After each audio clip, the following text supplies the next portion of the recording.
Hello, everyone. Welcome to another episode of Step Up to the Mic. This is the place for aspiring and established speakers to take the stage, deliver their talks, and bring them directly to you. Today's featured speaker is a New York State Senate funded dyslexia researcher, Russell Van Brocklen. Thanks for having me.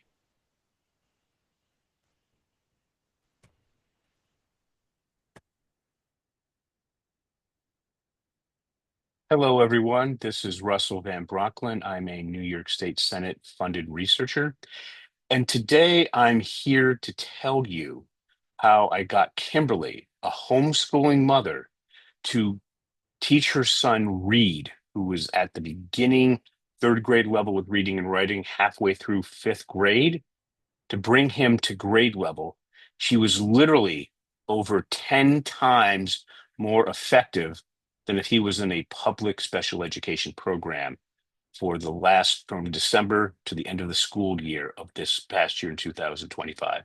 10 times as effective. Why do you care? Well, if you're a parent of a dyslexic student, Kimberly did what every parent dreamed of. At the end of the program, Reed was not only at grade level for reading and writing, he was slightly above. And his friends came to him that year, like this past summer, and said, Reed, we want you to come to public school with us so you can be with us socially. Well, if this happened in January, Reed would have been a grade level and a half behind, placed in special education, and not be with his friends. He would have been very frustrated.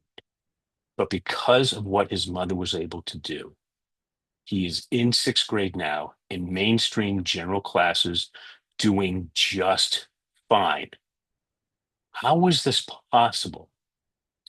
A lot of parents and teachers think, well, Kimberly was homeschooling her son.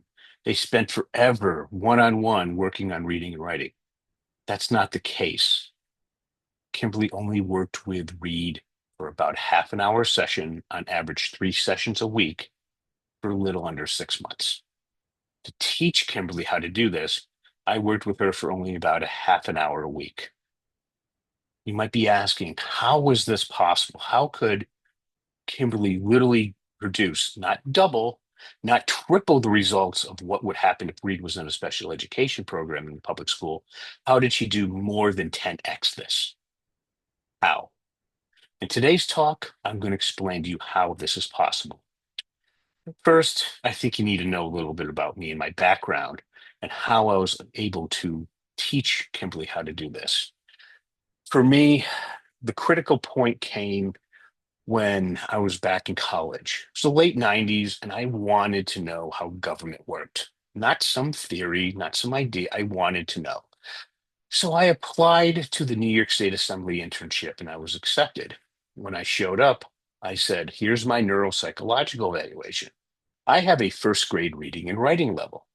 And they looked at me very concerned and said, this isn't going to work.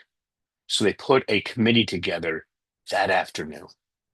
It was their teacher in residence, who was a professor at Syracuse for over a decade, and a lot of senior members from the New York State Assembly. And what they decided to do was to place me in Majority Leaders Program and Counsel's office.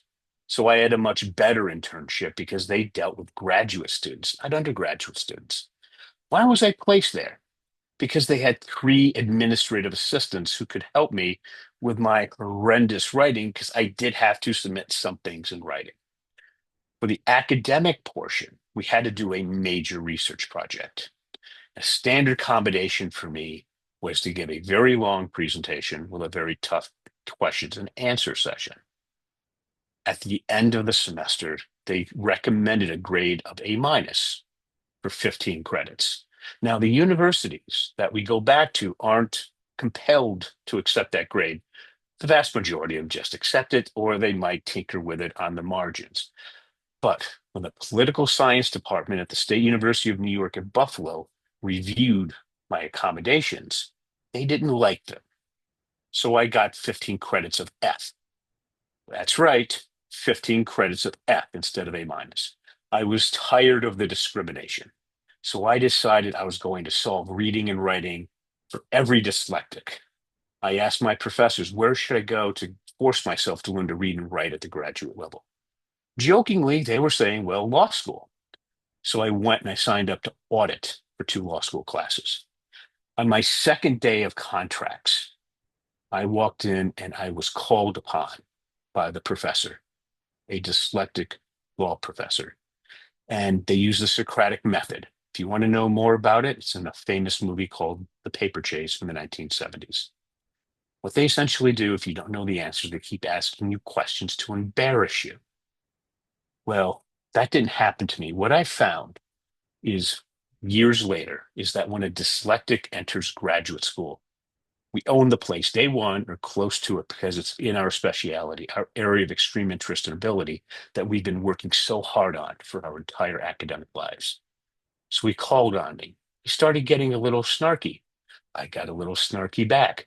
Most of the time, when you're just starting law school, the professor obliterates the student and moves on to the next victim. Not with me. We were soon shouting at each other. I was leaning forward, shouting at him. He was leaning forward, shouting at me. Went on for about 15 minutes. Not 5 minutes, not 10, 15 minutes, an eternity. Finally, the professor said, Russell, I have to stop and move on to the next case in the interest of time. You couldn't be any more correct. Within a month, I solved reading. Within a few years, I solved writing. I wanted to take what I've learned and teach students who are like me in high school, highly motivated, highly intelligent, college bound with excellent family support. So I went back to my old high school, the Averill Park Central School District, right outside Albany, New York. They liked the idea. New York State Senate liked the idea. And I got funding from my university for 15,000. I worked outside of it for years. Finally, the school said, let's try this, and the state funded it. We had their best special ed teacher. Her name was Susan Ford. 1 class period a day for the school year. The students started off, high school juniors and seniors, with middle school writing skills.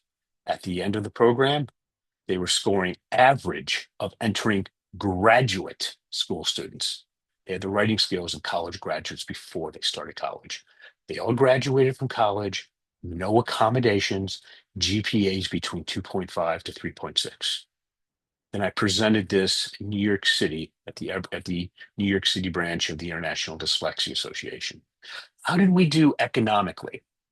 Compared to Landmark College, the best college in the United States for dyslexic students at the time, we were 3x as successful for less than 1% of the cost, under $900 per student, and we did it with 1/25th of the effort.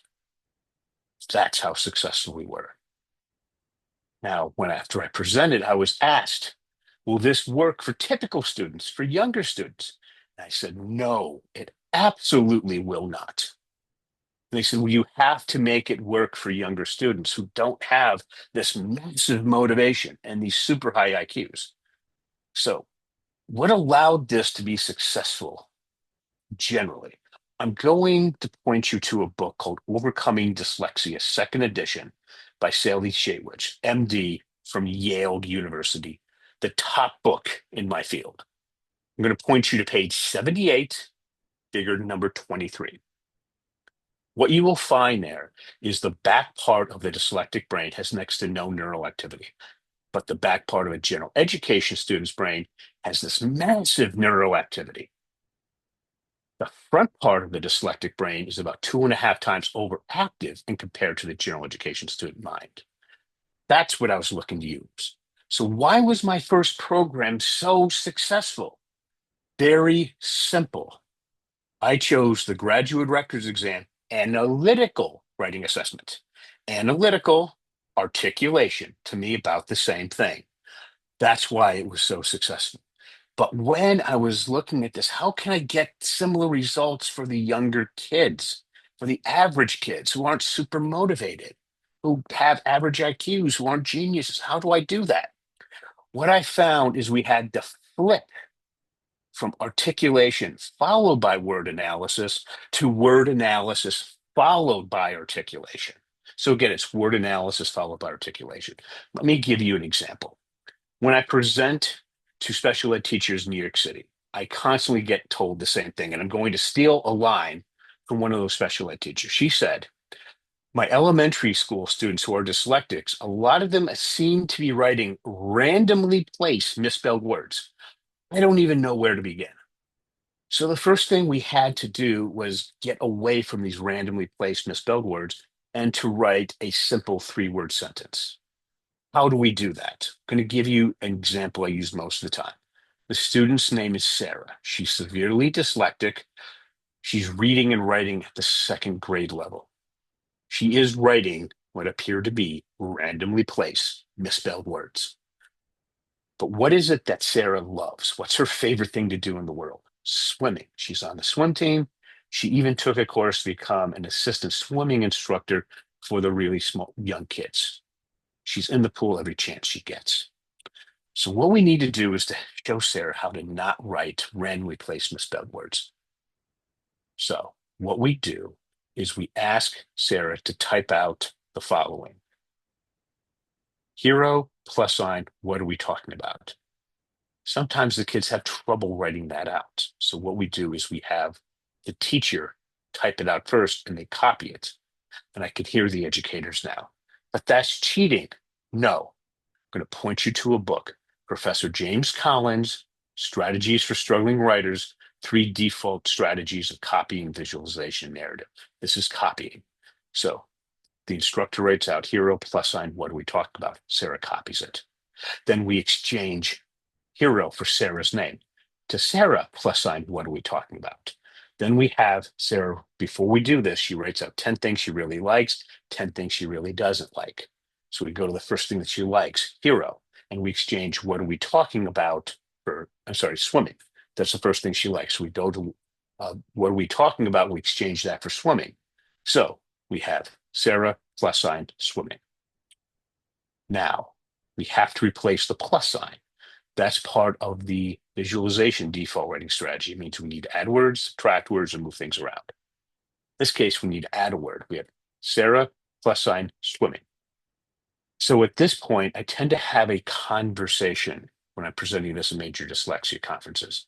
I tell the special ed teachers, I'm going to try to fool them by asking the most simple questions. And they're most likely not going to be able to answer it and they get it wrong, and this is ineffective. If they answer it correctly, we solve the randomly placed misspelled word issue. And I say, do you think I can fool you? And they say, no, you're not going to fool us. I say, let's find out. So here's where we are again. Sarah, plus sign, swimming. I'm going to ask them, we have to replace the plus sign. So here's my question. I'm going to try to fool you. Are you ready? They said, yes. Does Sarah like or dislike swimming? And they said, she likes swimming. I said, okay, let's go back and use her first name properly. What's the sentence? Sarah likes swimming. And they think they've completed this correctly. And I said, actually, no, you completely messed this up. And they're confused. You're about to have an epiphany to really understand dyslexia. What I told them is I asked, does Sarah like or dislike swimming? As an educated person, you do what almost every educated person does. You automatically add the yes and you make it correct. Sarah likes swimming. But I asked, does Sarah like swimming? That's what Sarah would have said. He doesn't know how to add the yes. She's dyslexic. That's the problem. So the question is, how do we get Sarah to add an S? If you're millionaires, if you're Bill Gates' grandkid, you might go to the Windward School, where they have a 98% success rate. But if you're in 4th grade or above, it takes 4 to 5 years with a student to teacher ratio of 4 to 1, because they use a Morton Gillingham multi-sensory structured language approach. Kind of a complicated way of saying they're going to use every sense of seeing, touching, hearing as possible to show Sarah how to add the S. So how do we make this simpler? Very simple. We have Sarah read what she just wrote out loud. Sarah likes swimming. We say, Sarah, does that sound generally correct? And she's going to say no. Then I say, fix it. Sarah likes swimming. We practice that with 10 likes and 10 dislikes until everything is done correctly. Now notice, I told you that the front part of the dyslexic brain is word analysis followed by articulation. It's 2.5 times overactive compared to the general education students. Right? Do you see now how like and dislike is a very simple form of word analysis? It's that simple. Okay. It is a form of word analysis. We're working with how the dyslexic brain actually works. Then we're going to go because, and then the reasons are articulation. So like and dislike is a form of word analysis. After because, the reasons are articulation, how the dyslexic brain works. So why does Sarah like swimming? Because it's fun. So now we have a very short general sentence filled with misspelled words. So how do we correct that? Because in the original program, the spelling and grammar went from horrendous to clean at the graduate school level, and Susan Ford spent almost no time on spelling grammar. It's self-corrected about 8 grade levels. How do we do that here? We tell Sarah before she puts the period down, she can ask any question and we will answer that. So she might say, did I spell fun correctly? Well, probably not. Let's say she didn't. You can copy it down and she would copy that. You type it, she copies it. All right. But because she asked before she put the period down, she can ask if she's made any mistakes. Now, only do grammar if there's a serious, and I mean serious grammatical mistake. Any spelling mistake counts as where she's going to have to retype it, or a tremendously bad grammatical mistake. So if she keeps asking before she put the period down and that's all the spelling, then she just has to retype those portions. Kids don't generally do that. They're period droppers. They drop the period, and then you say, you dropped the period. There's a spelling mistake. Now you have to retype the entire sentence. And the kids start to get a little annoyed with themselves. And they say, I'm not going to make that mistake. But they keep making it between 3 and 13 times generally. As they approach 10 to 11 times, they keep saying to themselves, I'm not going to make that mistake. And they keep doing it. So then they concentrate harder and harder. Finally, by 10 to 13 times, some occasions you can even see sweat coming down their foreheads. They're concentrating so deeply. And that's what you want, because that's where the magic happens. That's where the spelling and grammar start to self-correct. They do that until they get it spelled correctly. All 20. If they make one mistake, start over.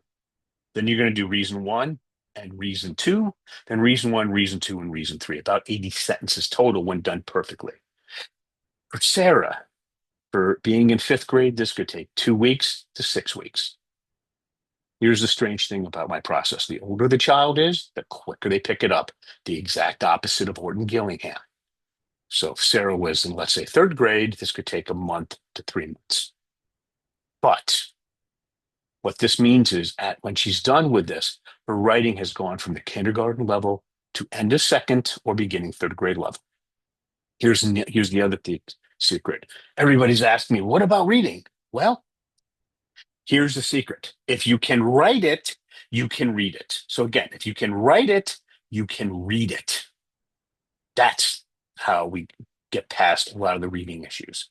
What I just told you now brings the child up to end of second, beginning third grade level. And you can generally get that done within a semester. Parents are time at home. But that's step 3 of the model, because normally I can't get these kids to work. So we need to go to step 1.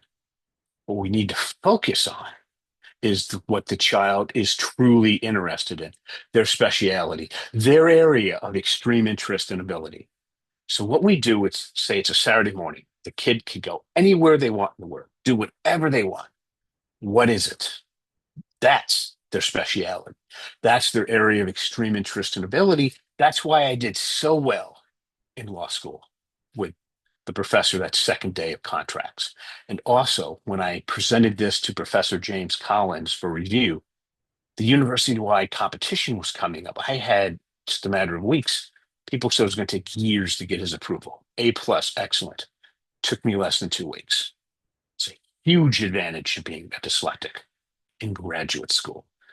So we focus on the kid's speciality. We find a book that they're really interested in, an audio book where they like the narrator, that they're really interested in, preferably a year or two ahead of where they are now so they can grow into material. That's step one. People will tell me, but the kid's not going to do all this work. If it's in their speciality, they will. And if you're talking about attention deficit hyperactivity kids, I can't get my kid to concentrate. If you're in their speciality, you could have them working on it for 8 hours, 10 hours. Just try to drag them away. It's very difficult. And we are in that space only for the intervention period. This is so important to understand.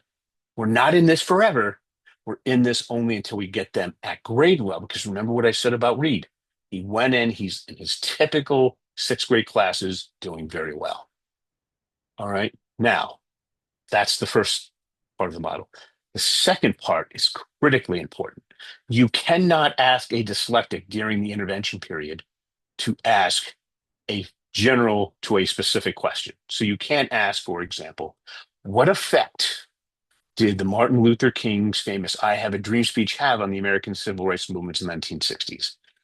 Asking that to a general education, college-bound high school kid, they know exactly what to do. They're off. A dyslexic, we're stuck in the mud. It's like trying to grab fog. We can't do it. Why? Because if you ask a dyslexic student this question, in your speciality, do you have ideas flying around your head at light speed, but with little to no organization? Again, in your speciality, do you have ideas flying around your head at light speed, but with little to no organization? They're going to say yes. So then you tell them what we're going to do is we're going to force the brain to organize itself by using writing as a measurable output. So again, we're going to force the brain to organize itself by using writing as a measurable output. Okay? How do we do that? For Martin Luther King, we ask, what personally compelled Martin Luther King to want to give his famous speech? We go to his biography, we find out. The answer will cause a question to present itself. We answer that. That answer will have a question present itself. We answer that. It forces the brain to organize itself, and we're using writing as a measurable output. So there's the model. When you're doing an intervention period, we focus on the dyslexic learning in their speciality, their area of extreme interest and ability. We focus on teaching that from the specific to the general, and we do word analysis followed by articulation. Why is this not being used in public school? Why is public school so devastating for those who are dyslexic? Well, I'm going to refer you back to Overcoming Dyslexia, second edition, page 78, figure number 23. The back part of the dyslexic brain has almost no neural activity.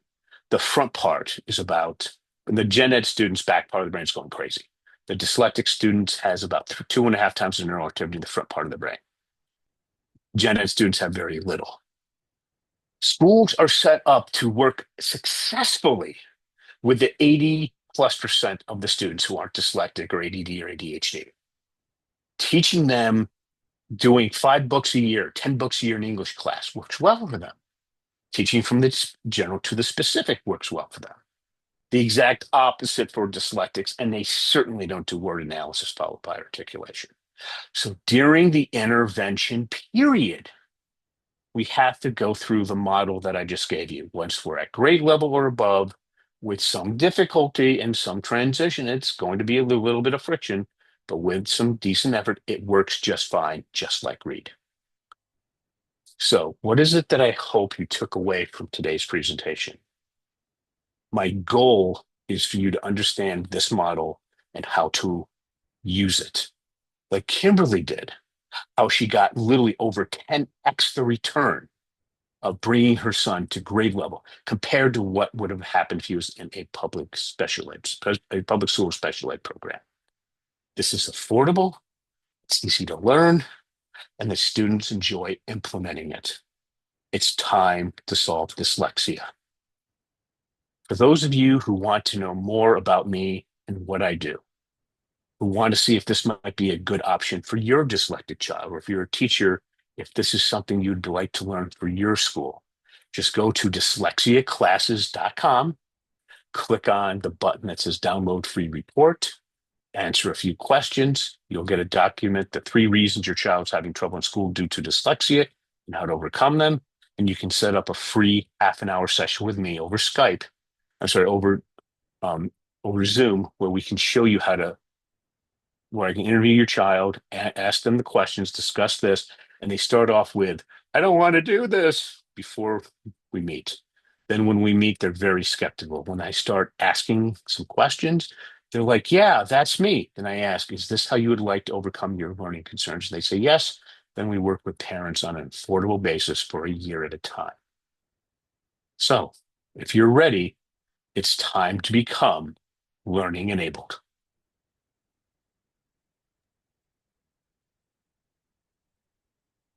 Russell Van Brocklen, everybody. Russell, that was absolutely fascinating. That was fantastic. I was absolutely just absorbed in everything you were saying just now. What an incredible topic. Yes, but it's been a lot of practice. So I've been doing this a lot on Podmatch. So I've done this about 75 times in the last couple of months. My goodness, I got to tell you, great talk.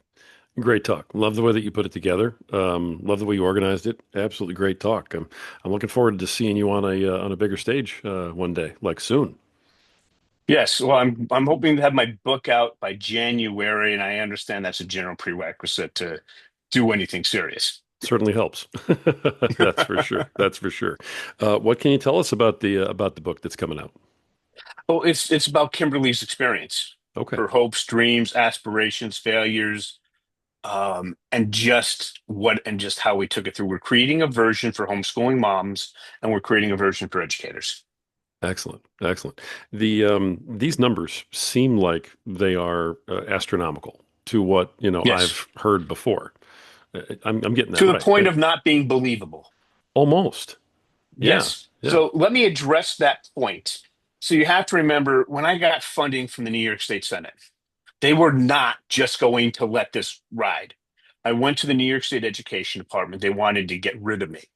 So they said, we want a SUNY distinguished professor in psychology, their highest rank. Hmm. And they said, where is this out of? I said, Buffalo. There were two distinguished professors in psychology out there. They said, I need a report from them saying we got something here or you're done. Dr. Holichka happened to give me an evaluation a few years beforehand. She said she would do it. 20 hours of the smartest person I met in my life banging me up. And she said, this is real. I could go from kindergarten to grad level and back down again at will. Okay, it's complicated. I share my report with anybody who's interested. Okay. So then we showed this. I spent the 15 grand working with several high school kids outside of the school day, the best and brightest of their year.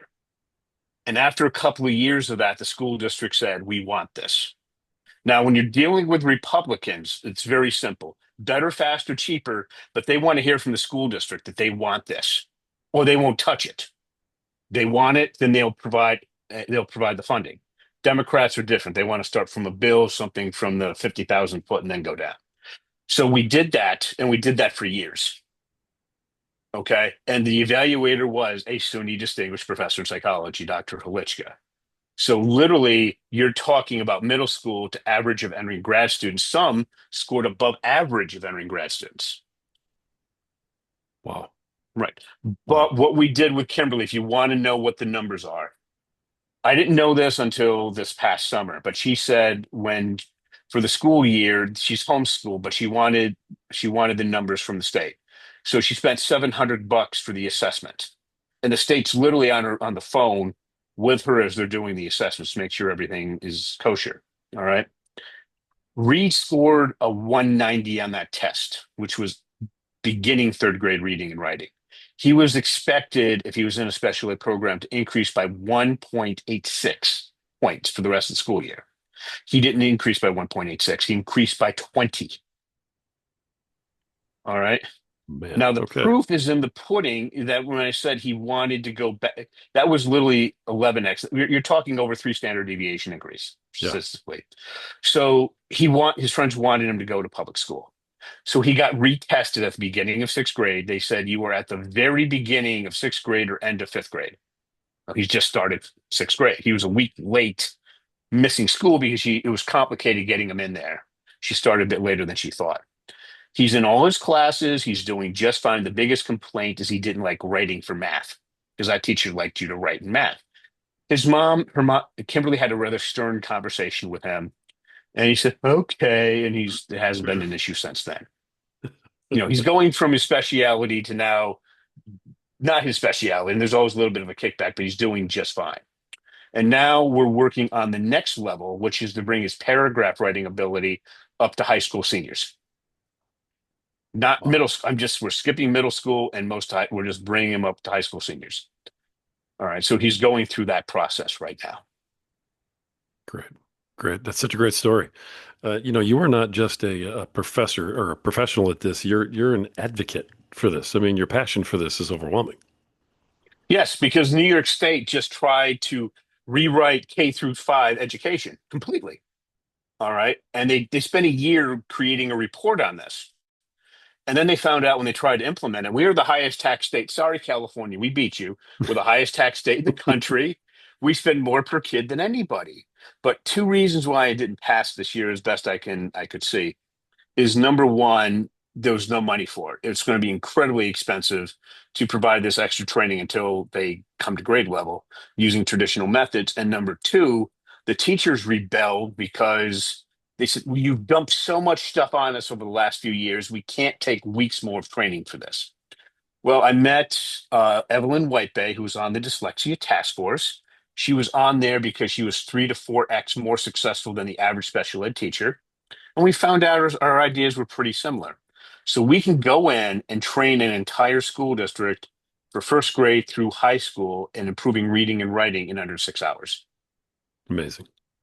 Yeah, Just amazing, especially with the limited time you're able to put into it. It's just the numbers are amazing. They really are. yeah. Well, surprisingly, if you focus on how the dyslexic brain works instead of fighting it, things tend to go better. What do you know? That sounds great. That sounds great. Now you're going to have the book written, and then you're going to be working on getting this speech out there, and you're making these talks. What's your goal in doing these talks? My goal is to spread this out to as many families and school districts as possible Wonderful. because unfortunately, what everybody uses in the Northeast who are millionaires, who have money, is this Orton Gillingham multisensory structured language approach. Dr. Orton passed away in 1948. This hasn't changed a lot since the 50s.